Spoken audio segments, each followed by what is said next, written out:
La semana pasada me equivoqué en este sentido, dije que ya habíamos acabado la serie de Contracultura, pero no, nos falta un tema más. Así que vamos al último tema de esta serie y le vamos a llamar Contracultura en la familia. Vamos a hablar acerca de hecho todo el mes siguiente trata acerca de la familia, ¿no? Vamos a estar hablando de restauración familiar, un tema muy, muy, muy bonito acerca del perdón, acerca de la sanidad, acerca de cómo Dios restaura familias. Pero el día de hoy vamos a preintroducir este tema hablando de la contracultura en la familia. Fíjate lo que dice Deuteronomio 6, del 6 al 7. Me voy a ver un poquito más acá. Excelente. Y dice, y estas palabras que yo te mando hoy estarán sobre tu corazón y las repetirás ¿a quiénes? A tus hijos, y hablarás de ellas estando en tu casa y andando por el camino y al acostarse y cuando te levantes. Dice estas palabras, está hablando acerca de los mandamientos, está hablando acerca del legado espiritual y está hablando acerca de la importancia de transmitirlas a tus hijos. El día de ayer tuve la oportunidad de escuchar una historia de un pastor. Este pastor durante muchos años estuvo activo en su ciudad, estuvo impactando en su ciudad, estuvo sirviendo durante muchos años y fue reconocido de una gran manera, ¿no?, en la organización donde sirvió. Dejó un legado espiritual, dejó a líderes, a pastores religiosos en toda la ciudad. Estamos hablando, esto fue hace más de 40, 50 años. Dejó un legado muy, muy, muy grande que hasta la fecha está impactando el día de hoy, ¿no? Al morir, deja estipulado un sucesor, deja estipulado todo lo que estaba a su alrededor. Sin embargo, al organizarse su funeral, los líderes de la iglesia se acercan con sus familiares, se acercan con sus hijos, y cuando van y le preguntan a sus hijos, ¿qué es lo que hacemos con su padre? ¿Qué es lo que quieren que hagamos en el funeral? Los hijos respondieron, nuestro padre hace muchos años está muerto porque ustedes lo mataron. Hagan lo que quieran con el cuerpo. Para nosotros no nos importa.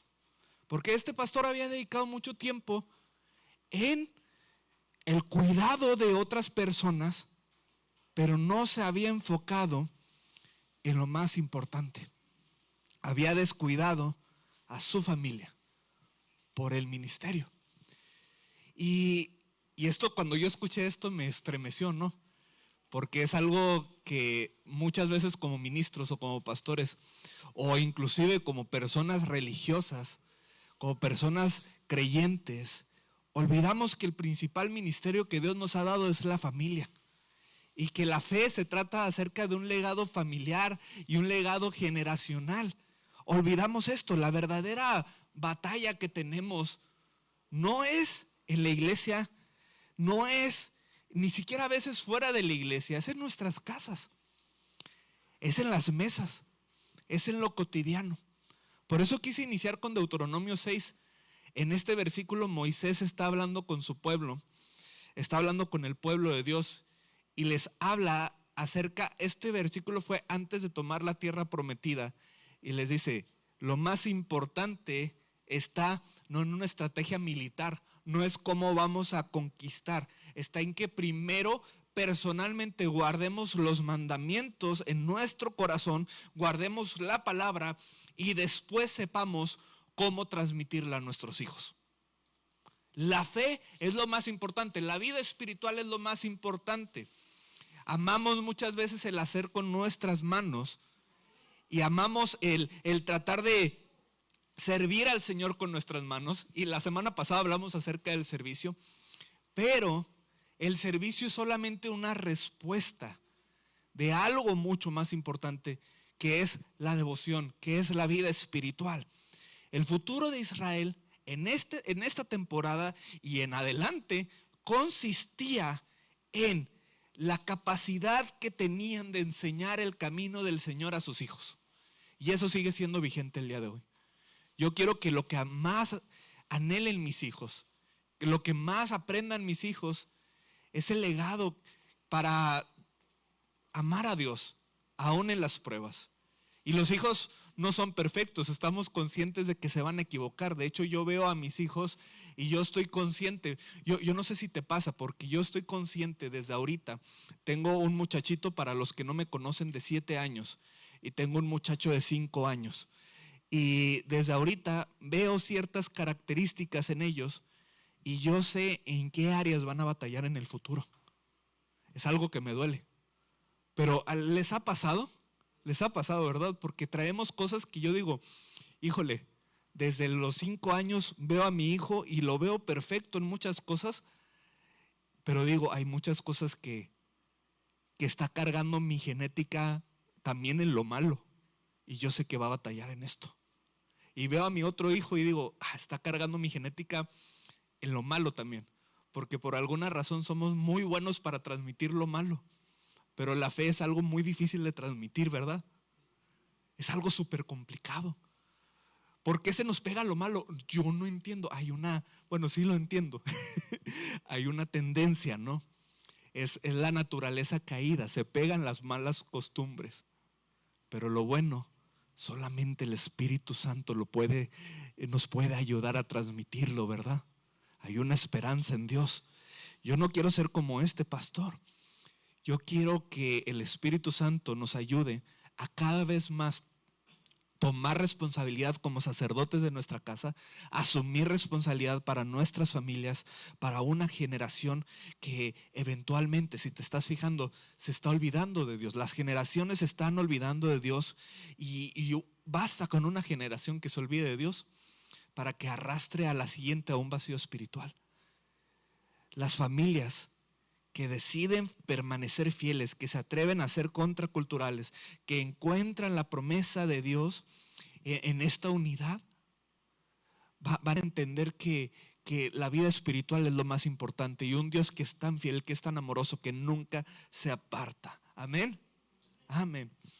Así que hoy quiero hacer varias preguntas, así como últimamente, no sé si te has fijado, estoy haciendo preguntas. Estas preguntas son para que tú te las contestes y también analices, ¿no? ¿Qué tipo de familia vamos a hacer? Y no solamente me refiero a familia en lo natural, ¿qué tipo de familia vas a hacer en una familia espiritual a la que también estás formando, ¿no? En la que también estás siendo parte? ¿Te estás amoldando a la corriente del mundo en donde todo es importante menos Dios? ¿O estás poniendo a Dios como principal? ¿Estás transmitiendo fe? ¿Estás actuando diferente? ¿Estás representando el reino de los cielos en medio de esta generación que lo está olvidando? Y vamos a responder estas preguntas, o más bien las vas a responder de una manera personal, pero yo quiero ayudarte, motivarte el día de hoy, no asustarte. Quiero decirte, hay una esperanza, porque nos encantaría poder tomar la salvación de nuestros hijos y de nuestras generaciones como algo garantizado, ¿no?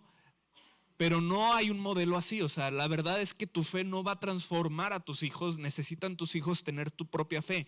Aún si tienes padres que no creen en Dios y tú aceptaste a Dios, tu fe por sí sola puede inspirar, pero no va a hacer que ellos acepten al Señor. Los vas a inspirar. Y estamos en una generación, estamos siendo personas que inspiramos, pero tú no puedes tomarles de las manos y decir el tipo de fe o el tipo de vida que van a tener, pero sí los podemos inspirar. Ahora, vamos a hablar acerca de 4 puntos. Voy a tratar de ir breve con cada uno de estos, pero vamos al primer punto. Vamos a entender que hay una cultura en este mundo que destruye. La cultura de este mundo destruye, la cultura de este mundo nos enfoca en lo vano, nos enfoca solamente en nosotros, nos enfoca solamente en esto. Y hay algo que dice en Oseas 4:6, el contexto de Oseas es que el pueblo de Dios, para que tú entiendas, es un libro muy curioso porque el profeta Oseas, Dios tiene la encomienda, Dios le da la encomienda a Oseas de casarse con una prostituta para representar cómo Israel se había olvidado de él y se habían ido detrás de otros dioses. Y en la época de Oseas estaba el rey Jeroboam II y era una época de mucha bonanza, de mucha prosperidad financiera, de muchos convenios con otros reinos, pero también era una época donde era claro que había una decadencia espiritual, donde había muchos problemas, donde esta decadencia espiritual estaba llevando a Israel a problemas de violencia, a otro tipo de problemas. Y Dios habla a Oseas y le dice esto, que es un versículo que hemos escuchado mucho, ¿no? Dice, mi pueblo, ¿qué dice? Fue destruido porque le faltó conocimiento. Por cuanto desechaste el conocimiento, yo te echaré del sacerdocio. Y porque olvidaste la ley de tu Dios, también yo me olvidaré de tus hijos. Y es algo que dices, caray, espérate. El mismo Dios de amor, el mismo Dios de gracia, el mismo Dios está diciendo esto. Es algo muy fuerte. Es algo muy fuerte que le está diciendo a Israel. Tenemos que entender el contexto. Vamos un poquito más, pero el principio importante es este. La ignorancia espiritual tiene un peso muy grande en nuestras vidas y en las vidas de nuestros hijos. Lo que sabemos o no sabemos de Dios, lo vamos a transmitir. La ignorancia se transmite. Este versículo es uno de los más dolorosos en el Antiguo Testamento porque Dios mismo expresa su tristeza en este juicio a manera de tristeza y dice, mi pueblo fue destruido porque le faltó conocimiento. Y en el original, la palabra hebrea que usa para destruido es la palabra dama, que es una palabra que no fue una destrucción esporádica. No fue como que de la noche a la mañana se cayó una torre o hubo una explosión o no, sino que es una destrucción que es paulatinamente, poco a poco, es una derrota que poco a poco se va apagando. Es como esta imagen de una vela que poco a poco se está deteriorando, que parece como que está brillando, pero que se consume lentamente hasta que deja solamente un poquito de humo. Y tratas de volver a prender la vela, pero ya no tiene. Ya no puedes prender la vela, ya quedó así bien poquita cera y ya no hay mecha. Antes de la caída total, siempre en nuestras familias hay un deterioro interno. Hay algo que se va lastimando poco a poco en lo familiar, en lo relacional y en lo espiritual. No fue como que de un día a otro explotó la familia o algo pasó, no. Fue constantemente un deterioro interno. Y el profeta Oseas comparte esto. El pueblo estaba viviendo una temporada muy buena. El pueblo estaba viviendo prosperidad.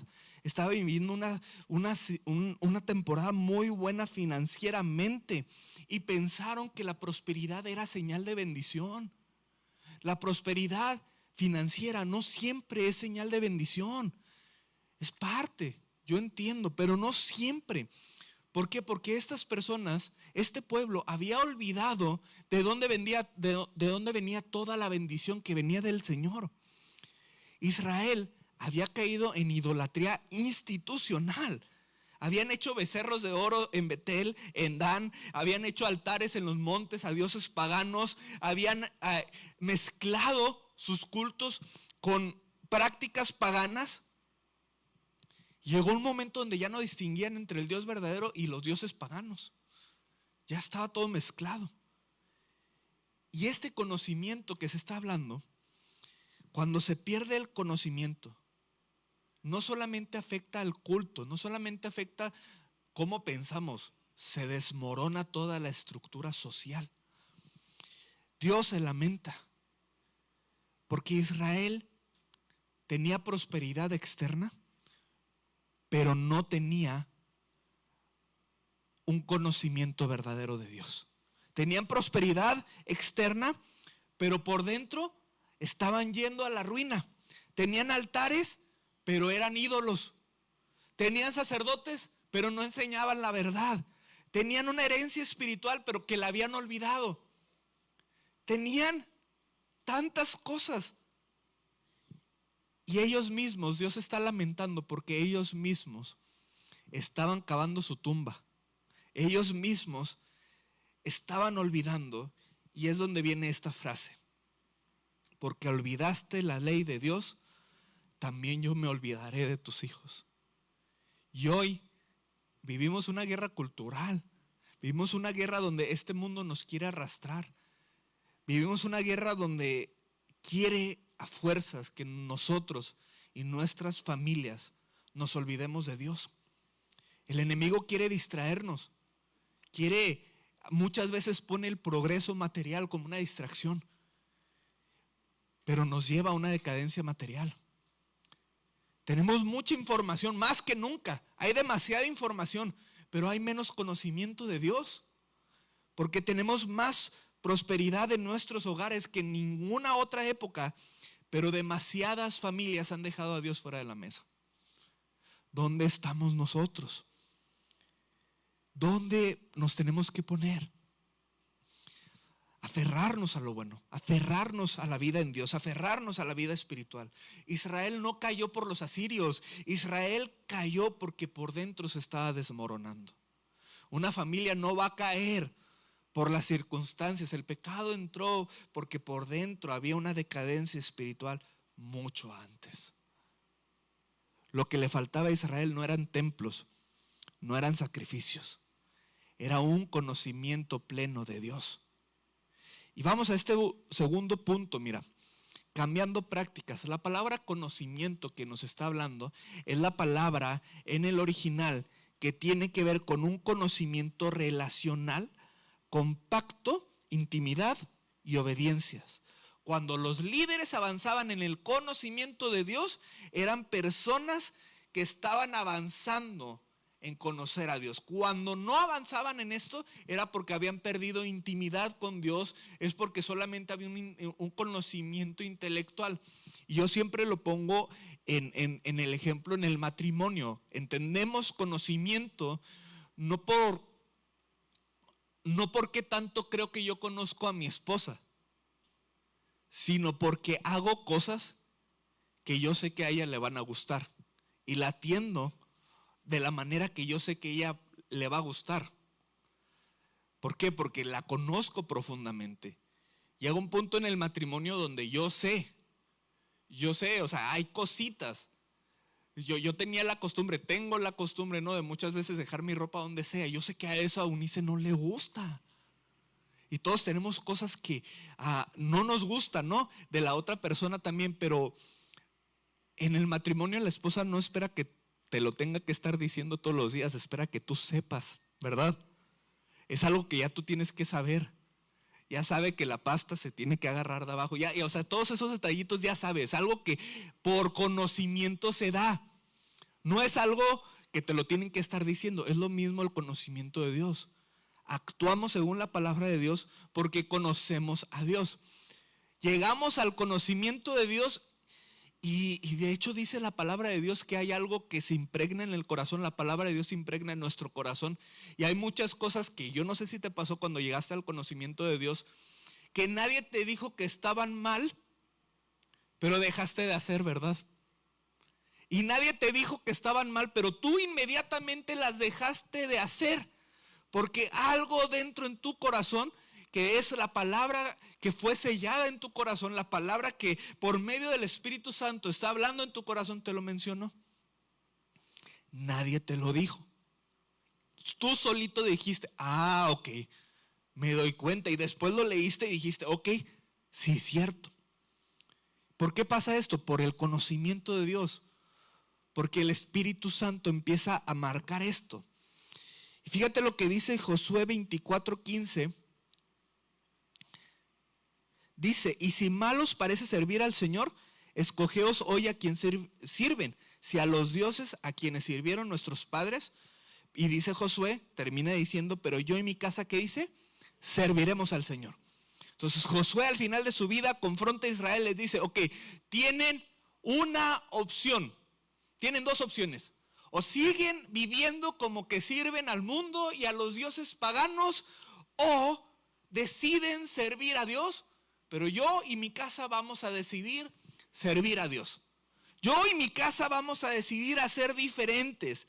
Cada familia en aquel entonces que venía de Egipto todavía iban cargando, muchos de ellos con prácticas que adoptaron de dioses, y muchas veces en nuestro mundo nos seguimos rindiendo a dioses del entretenimiento, del materialismo, del éxito, Y Dios quiere que nos enfoquemos en Él. Cambiamos prácticas, cambiamos enfoque y nos adentramos al verdadero conocimiento de Dios. Las prácticas van a definir.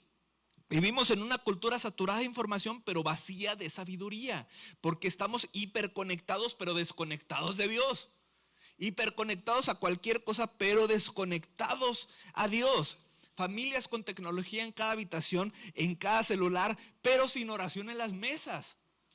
Hijos con miles de opciones de entretenimiento. Tenemos miles de opciones, pero no tenemos una guianza espiritual. Matrimonios con proyectos financieros, pero no oramos para esos proyectos que tenemos. El escritor James Smith, en su libro ¿Eres lo que amas?, nos advierte acerca de las liturgias seculares. Dicen que las rutinas forman nuestros deseos y lo que somos. No necesitas un becerro de oro para caer en idolatría. Necesitas repetir hábitos hasta que sean parte de ti. ¿Estás consciente de eso, verdad? No necesitas que venga un altar de oro, no, un becerro de oro. Muchas veces la repetición en los malos hábitos que estamos haciendo nos van formando y van formando estas lagunas o estos mares de idolatría. ¿Y qué pasa cuando todo lo que hacemos está basado en eso? Entonces buscamos en la iglesia también entretenimiento y buscamos reducir a Dios a algo pequeño, lo limitamos a nuestra mente, lo limitamos a nuestra expectativa, en lugar de dejar que Dios nos transforme y darle el verdadero poder y valor que Dios tiene que tener en nuestras vidas. Amén. ¿Están conmigo? Estírate un poquito porque voy muy rápido. Muy bien, el llamado es bien sencillo. Buscar edificar en nuestras casas desde adentro.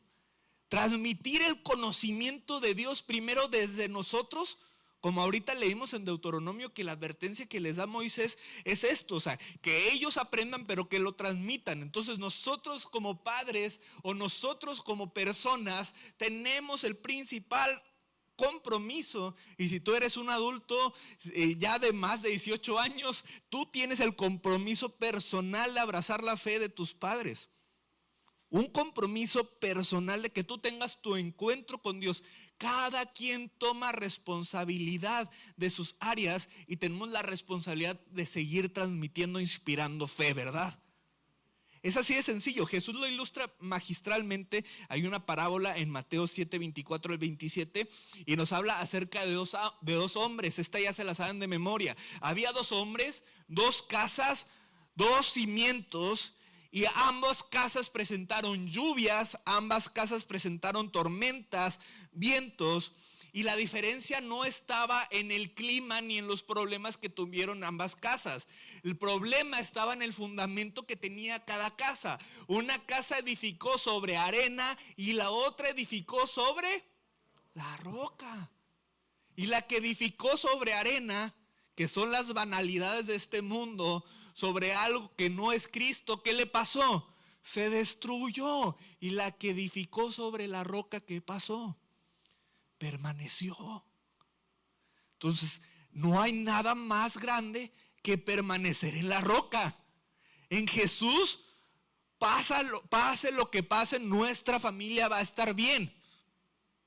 Y aunque no puedo tomarle la manita a mi hijo y decirle, tú vas a ser cristiano así, te guste o no te guste, puedo tomar decisiones que lo guíen allá. Y puedo inspirarlo. Hoy ocurre lo mismo que en la época de Oseas. Hay muchas personas que siguen construyendo rituales sin relación, religión sin obediencia. Cuando nuestra familia se conforma con un cristianismo superficial, donde no hay oración, donde no hay palabra, donde no está aplicado en lo cotidiano, poco a poco va pasando esto. Lo más trágico de Israel no fue que no supiera lo suficiente. Tenían todo el conocimiento aquí, pero rechazaron lo que sabían. La luz estaba ahí, pero eligieron la oscuridad.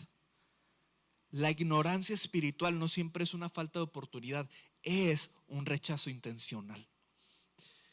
Así que familias contraculturales, los síntomas son claros. ¿Cómo vamos a hacer como familia? Decidimos romper la corriente de este mundo porque la cultura dice, busca el éxito primero, enfoca a los muchachos en conseguir éxito en avanzar.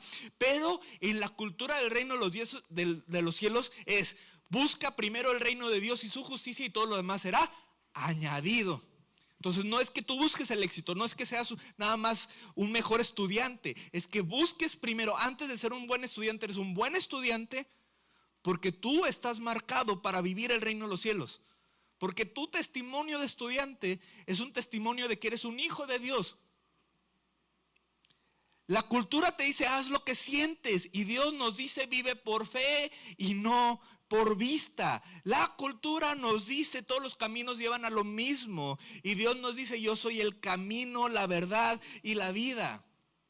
La cultura nos dice que la verdad es subjetiva, y la palabra de Dios nos dice que la verdad es una persona, y es Jesús. Entonces vamos en contracultura. Mijito, no es superación. Es que tienes que vivir como un hijo de Dios. Es que el testimonio de tus calificaciones y el testimonio de lo que haces no es superación personal. Es que estás cargando una genética mucho más grande en tu vida. Estás cargando algo en tu corazón mucho más grande porque eres un hijo de Dios. No te esfuerzas simplemente para ganar dinero. Te esfuerzas porque eres un representante del reino de los cielos.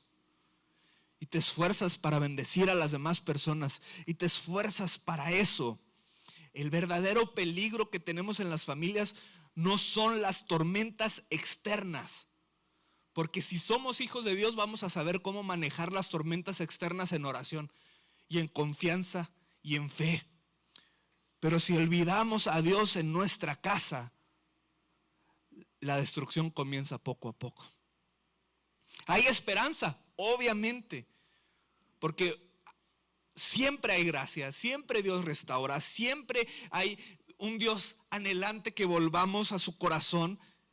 Él restaura más adelante. De hecho, él mismo dice, ¿no?, en Oseas 2, 14 al 23, que después iba a seducir a su pueblo al desierto y renovarlos por medio de su pacto.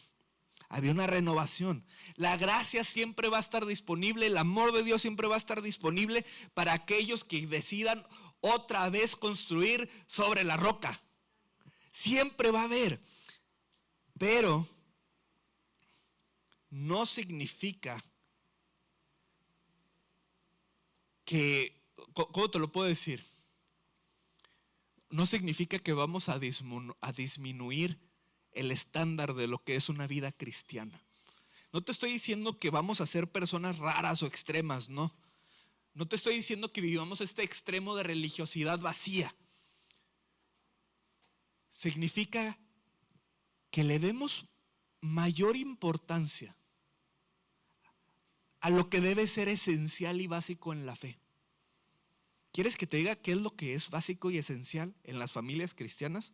Ahí te va. Leer la palabra juntos, orar juntos en familia y servir a Dios juntos. Si estamos haciendo estas tres, vamos por buen camino. Leer la palabra juntos, orar juntos en familia y servir a Dios juntos. Inspira más fe que tanta cosa que a veces ponemos y tanta regla. Esas tres cosas. Si volvemos a lo básico, no como algo litúrgico o como algo impuesto, sino como un verdadero deleite, podemos tener la seguridad que estaremos firmes por muchas generaciones. Amén. Muy bien. Punto número 3, avanzando con esto, Oseas 4:6, la segunda parte de este versículo dice, olvidaste la ley de tu Dios, yo también me olvidaré de tus hijos. Voy rápido con esto porque lo único que quiero enfatizar en este grupo, en este punto, es que a veces pensamos, ¿cómo un Dios tan misericordioso puede olvidarse de sus hijos?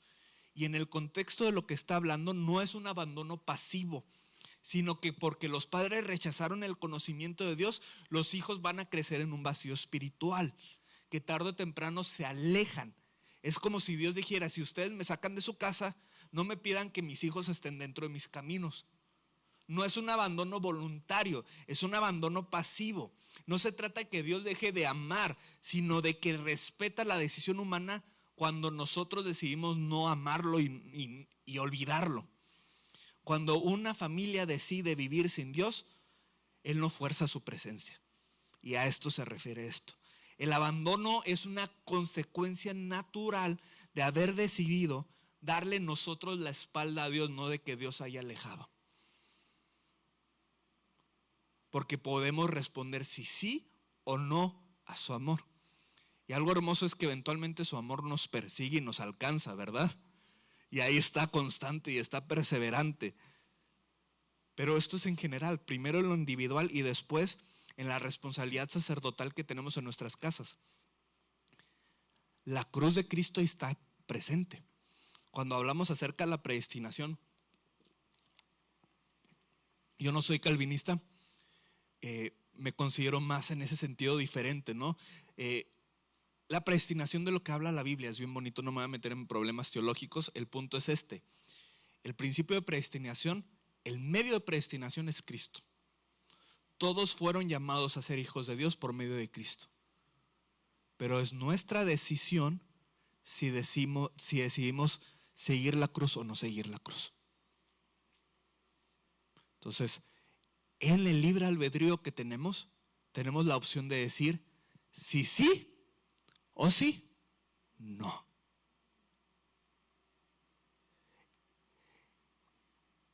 En la cultura bíblica transmitimos la fe.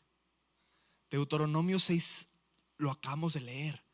El Salmo 78 también dice, Dios establece un testimonio en los padres para que conozca la generación venidera. La fe no es algo meramente personal. La fe es algo que tenemos que transmitir e inspirar. La fe no es una transmisión en automático, perdonen. Pero si descuidamos nuestra responsabilidad, basta con una generación para que se pierda. Y hay muchos ejemplos. En Jueces 2:10, ahí te va rápido, se levantó otra generación, dice, que no conocía al Señor ni la obra que había hecho por Israel. En una sola generación, Israel pasó de conquistar Canaán a hundirse en idolatría. Elí, como sacerdote, conocía la ley, pero no corrigió a sus hijos y su descendencia fue desechada del sacerdocio.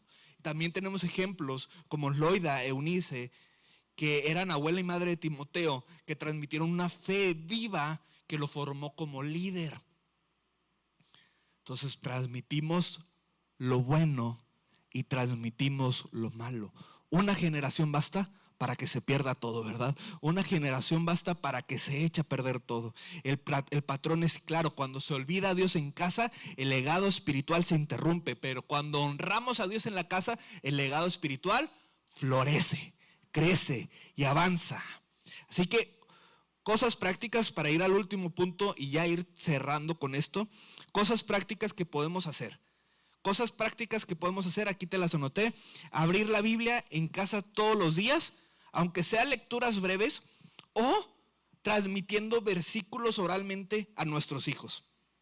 Si tus hijos ya no viven contigo, háblales de repente, mándales un versículo, bendícelos por medio de esta manera. Segunda cosa práctica que te tengo el día de hoy: orar juntos como familia, no solamente de una manera individual. Ora con tus hijos, ora por tus hijos y ora con ellos. Conversa sobre la fe en la mesa, en el auto o en momentos comunes. Lo más importante no es la siguiente película de Marvel. Lo más importante es que también toquemos los temas de la fe y de su vida espiritual y de cómo están enfrentando las pruebas en Dios. Modelamos integridad. Los hijos aprenden más de lo que ven, de lo que oyen. Servimos. Este es bien importante y es el último que tengo de este punto. Servir juntos en la iglesia. o en actos de misericordia fuera de la iglesia. Si no estás sirviendo juntamente con tu familia, te estás perdiendo una bendición muy grande. Y no solamente dentro de la iglesia, fuera de la iglesia, sé activo en el servicio. Sé activo en el servicio, sirve junto con toda tu familia. Y si no sabes, o sea, tienes que inspirar a tu hijo, que en qué áreas tu hijo es bueno, en qué área eres bueno, y acercarte y decir, ok, puedo hacer esto, o puedo ayudar a estas personas allá afuera, o puedo bendecirlas. Ayúdame con la guitarra. Ahora sí ya vamos a adentrarnos al último punto. Tenemos 10 minutos más, están conmigo, ¿verdad? ¿Sí me aguantan 10 minutos más? Sí, muy bien. Ahora vamos a hablar de lo bonito, porque ya te hablé de lo negativo, pero quiero terminar bonito. También te hablé de cosas bonitas, ¿no? Hay una bendición permanente en Dios.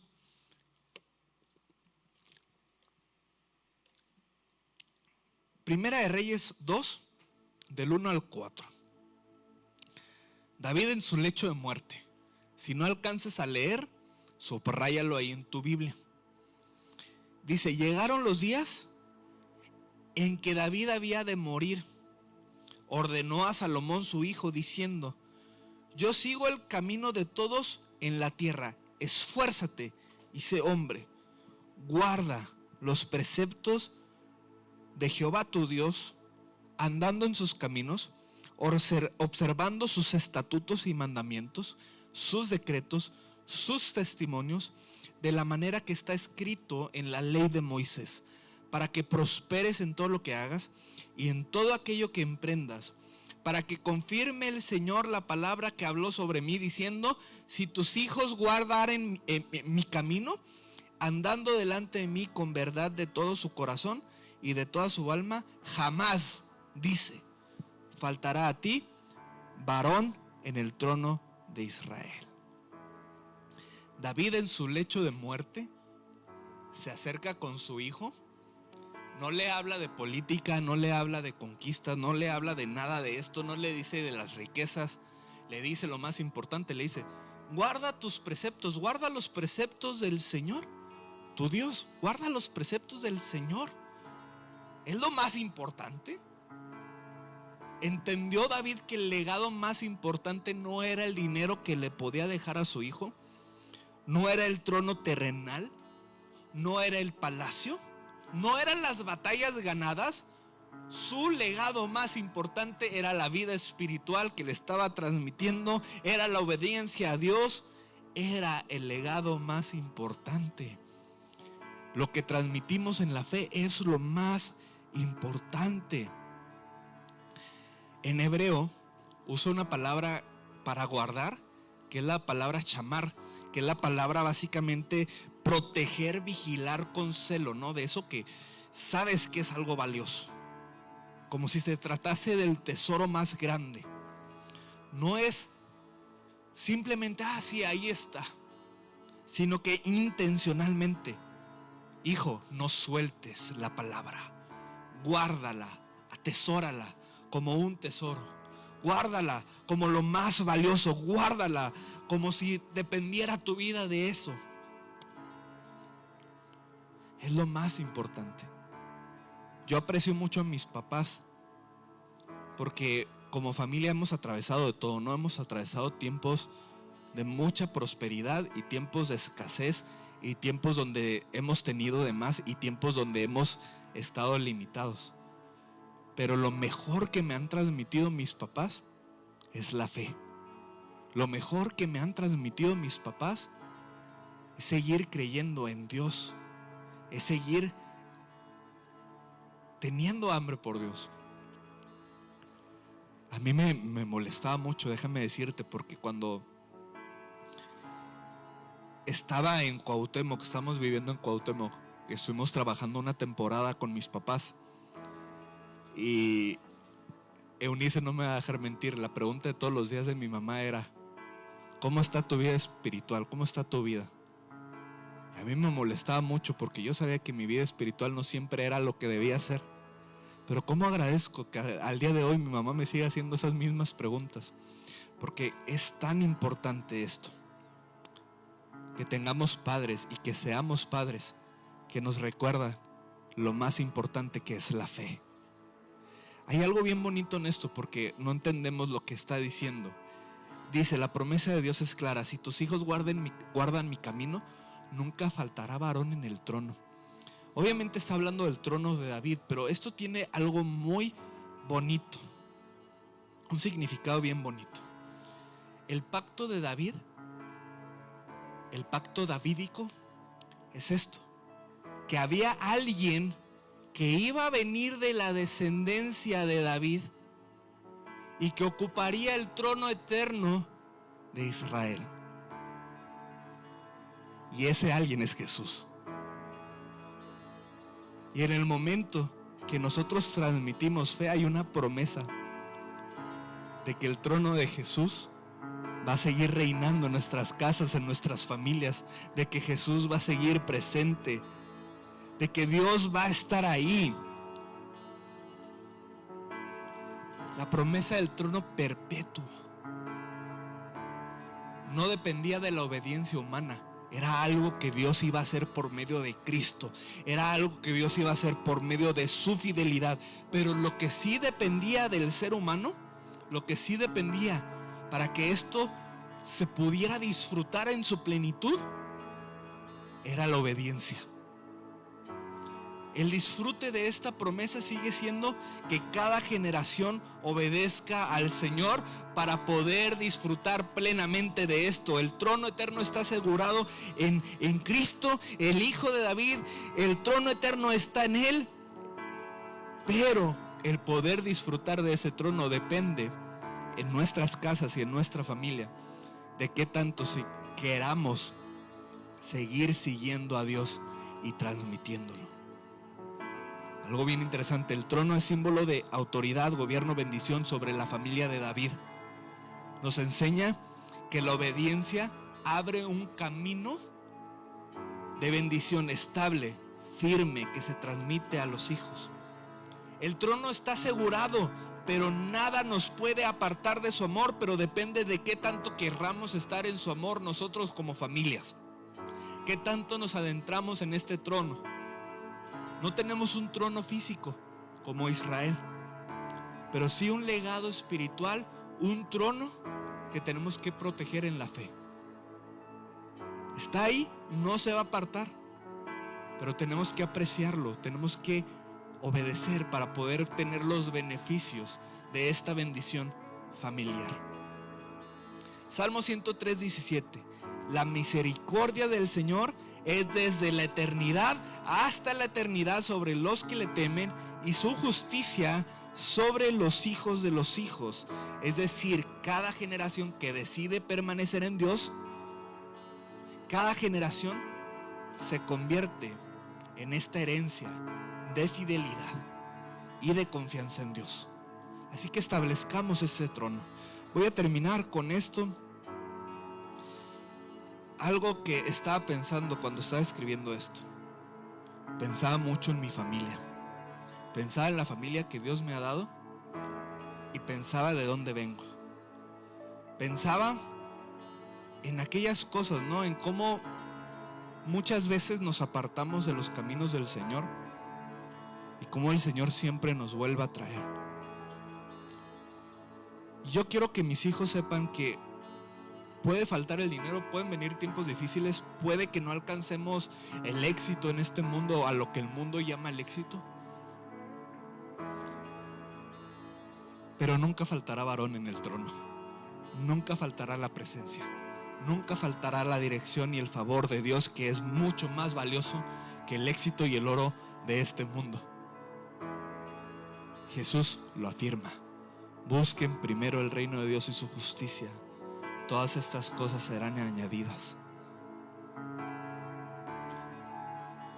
Termino con esta frase. Charles Spurgeon escribió: una familia que pone a Dios primero nunca lo tendrá de último. Y sí es cierto. Si Dios es primero, que sea verdaderamente lo primero, que sea verdaderamente lo importante, que nuestros hábitos que giren en torno a nuestra vida espiritual leer la palabra, orar en familia, tener un altar familiar, ir a la iglesia juntos, servir en la iglesia. Que no sean una tradición vacía, sino un hábito arraigado en la identidad que tenemos de hijos de Dios. Así que termino de esta manera y te vuelvo a repetir: ¿qué tipo de familia vamos a hacer? ¿Qué tipo de personas vamos a ser? ¿Qué tipo de fe vamos a transmitir? Estamos viviendo en esta corriente absorbente del mundo. El entretenimiento es lo más importante en tu familia, en tu casa. Yo no digo que no veas una película, una serie de vez en cuando, pero si es todo en tu casa, si es todo en tu vida, ¿qué más hay después de eso? ¿Qué más hay después de sentirte bien y hacer lo que a ti te gusta? ¿Qué más hay? Hay mucho. Hay alguien. Es Jesús. El entretenimiento no puede ser lo principal. El dinero no puede ser lo principal.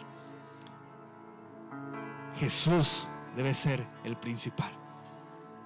Que nuestra familia represente a Dios, que represente el reino en cada generación. Que nunca nos falte lo más importante, que es la bendición de Dios que habita en nuestra casa, y que podamos transmitirla a nuestros hijos y a los hijos de nuestros hijos. Ponte de pie.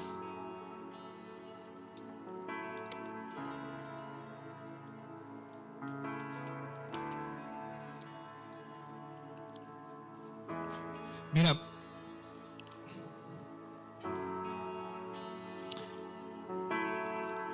voy a ser muy honesto contigo en esto. Así para verlos un poquito mejor. Me encantaría decirte que soy el superpapá.